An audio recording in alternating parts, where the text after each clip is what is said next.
Let's bring in national politics reporter for thehill.com, Julia Manchester now. Julia, good morning. Hope you had a fantastic Christmas. Let me get to the picks in a second. My team and I were talking about this morning. I mean, there was no let's sit back and watch football with the family yesterday for President Trump. It was 41 of these posts on Truth Social. What does that kind of tell you about his mindset and kind of what the very beginning of his new administration might look like?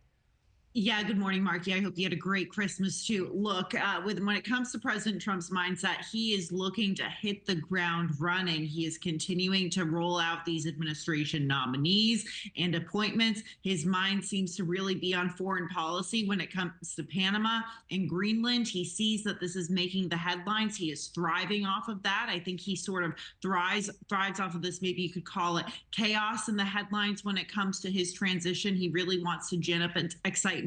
And really, that's what you're seeing. But I would point out the next few weeks for President-elect Trump and Republicans in the House could be a little hit or miss. We know that there is potentially a brewing speakership battle happening in the House if Speaker Johnson is not able to retain the speakership.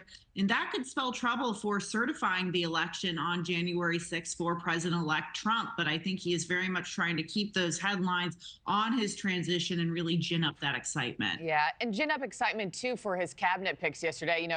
I mean, several of his tweets, I think 3 or 4 of them were for Pete Hegseth, 3 or 4 of them were for Kash Patel, trying to pump them up.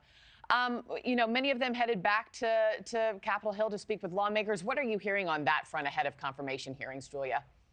Look, we've seen with Kash Patel and Pete Hegseth, over the past few weeks, sort of the winds turn back in their favor. We know that particularly for Pete Hegseth, it was a bit of a rocky road to begin the nomination process for him. But there could be potentially more bumps in the road. It is notable that Senate Republicans, or a few Senate Republicans at least, have asked to see the FBI background check on Hegseth. We know that he has faced sexual misconduct allegations, allegations of drinking while working, and the mishandling of a few nonprofits he was running. So there are legitimate questions about him, not only from Democrats, but also from Republicans. And remember, Markie, he can only afford to lose 4 Senate Republicans. Right. So it is very much hit or miss for him. So going forward, he still has some work to do.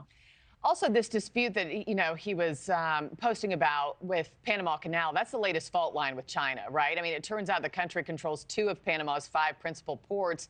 It's responsible for large parts of the canal's infrastructure. Should lawmakers be concerned over China's role in Central America? And does Trump make a point there? It is certainly another geopolitical battle we are seeing brewing between the U.S. and China and another region of the world. We could, I think there's a chance at bipartisanship, not necessarily on the Panama Canal, but on China's influence in other parts of the world that we could see Republicans and Democrats come together on. But also, I think with President-elect Trump's rhetoric on the Panama Canal, a lot of it has to do with tariffs as well, and the fact that the U.S. out of every other country in the world gets the most use out of the Panama Canal. And we know that Panama charges the U.S. and other countries to use the canal. So he might be trying to negotiate a better deal. But this, question about China certainly plays into that equation. He is, beginning a new conversation, a new debate, really, about this part of the world, the Panama Canal, that we haven't seen in quite some time. Yeah. Lastly, before I let you go, Julia, just, the go to hell line, right? I mean, he criticized President Biden's recent decision to commute the sentences of 37 death row inmates. I think a lot of people over Christmas break were surprised that if you were against the death penalty, that number should have either been 0 or 40. He left 3 behind. How are lawmakers now reacting to that decision?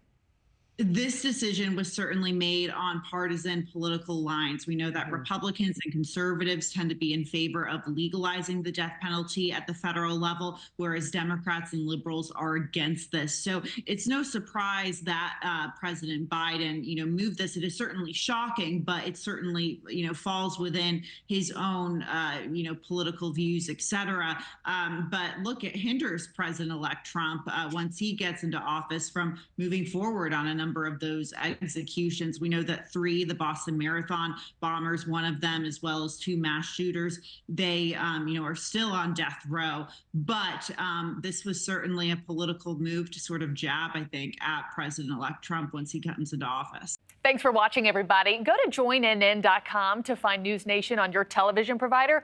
Also, don't forget to click that red subscribe button below to get more of NewsNation's fact-driven, unbiased coverage.